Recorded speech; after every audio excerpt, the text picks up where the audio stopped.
Reforma. Eu vou falar bem rapidamente dos radicais da Reforma. Sempre que há uma reforma tão forte como essa que estava acontecendo ali, com tantas transformações, sempre acontece o surgimento de movimentos radicais, que levam a coisa extremistas, que levam um pouco longe demais. Na Alemanha, quando Lutero ficou aqueles 10 meses em Wartburg, um outro indivíduo, um outro professor de Wittenberg assumiu o controle do que vinha acontecendo. Esse sujeito chamava-se Andreas Bodenstein von Karlstadt. E esse Karlstadt, ele era um indivíduo que radicalizou mais. Ele, assim que o Lutero saiu, ele já foi nas igrejas, arrancou todas as imagens e foi fazendo coisas que o Lutero não faria, né? O problema era um problema de velocidade. Ele estava fazendo muito rápido. Em 1524, um outro luterano, de nome Mintzer, ele organizou um levante de camponeses contra os nobres na cidade de Austerlitz. Então é o uso político do que está acontecendo, certo? Então nós vamos aproveitar o momento político e ele arregimentou os camponeses, certo?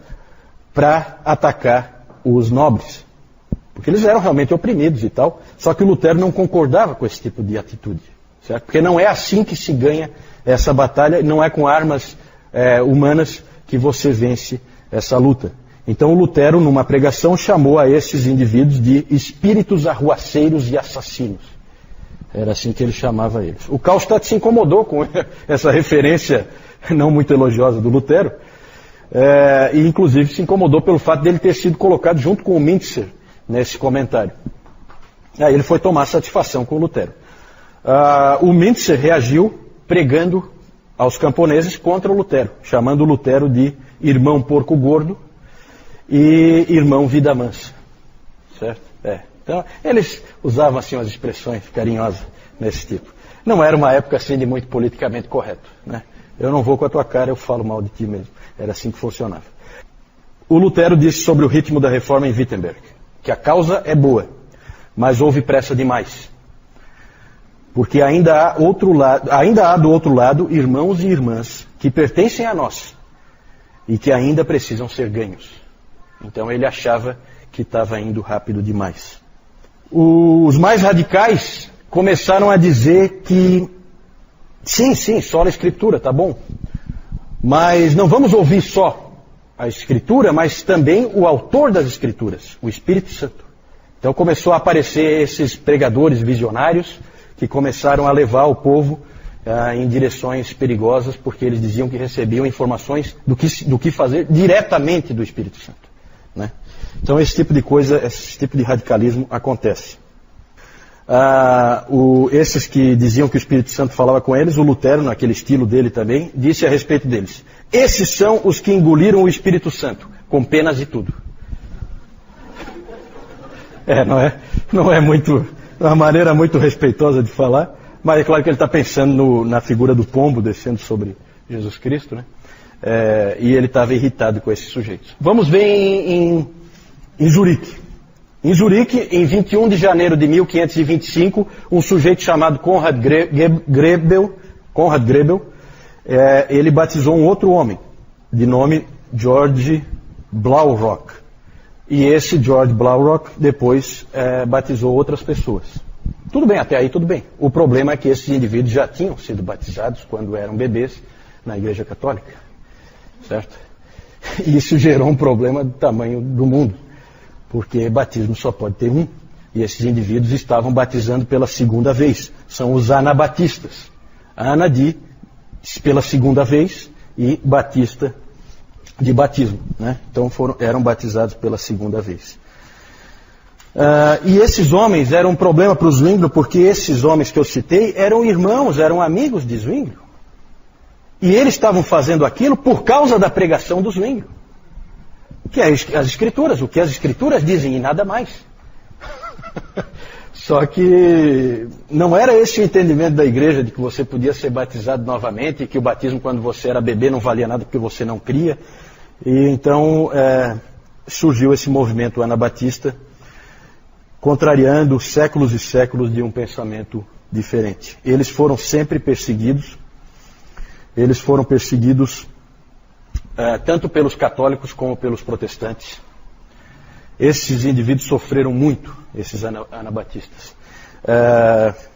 85% deles foram mortos por católicos e 15% por protestantes. De qualquer maneira, os protestantes têm aí 15% que eles vão ter que explicar por que fizeram isso, né? Normalmente os católicos queimavam eles e os protestantes afogavam, né? Bem irônico, né? Já que eles queriam ser batizados de novo. Então tem essas coisas ruins que aconteciam, né? Esses indivíduos, eles defendiam o batismo de crentes, como os batistas fazem hoje. Eles defendiam a liberdade religiosa. É claro que ninguém nunca vai saber se eles defenderiam a liberdade religiosa se eles fossem maioria, né? Porque isso é uma coisa muito bonita de dizer quando você é minoria, né? Mas eles defendiam, em tese, a liberdade religiosa e eles defendiam a separação da igreja em relação ao Estado, certo? Havia alguns que eram muito radicais e eles, na verdade, queriam o sola escritura levado a um extremo, ignorando toda a história da igreja, começando do zero ali. Coisa que nenhum dos reformadores queria fazer de maneira alguma. Um anabatista disse o seguinte: tolo Ambrósio, tolo Agostinho, tolo Jerônimo, tolo Gregório, dos quais nenhum só conhecia o Senhor, nem foi enviado por Deus para ensinar. Pelo contrário, eram todos apóstolos do anticristo. Então veja a atitude radical aí, né? Claro que isso aí é um indivíduo, não é o pensamento de todos.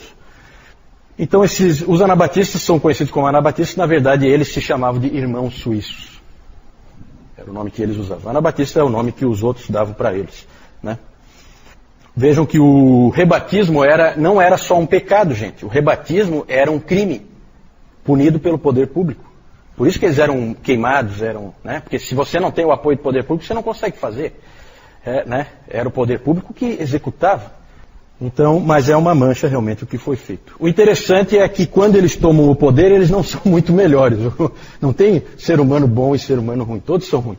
Quando eles assumiram essa cidade de Münster, eles assumiram o controle dessa cidade, os anabatistas.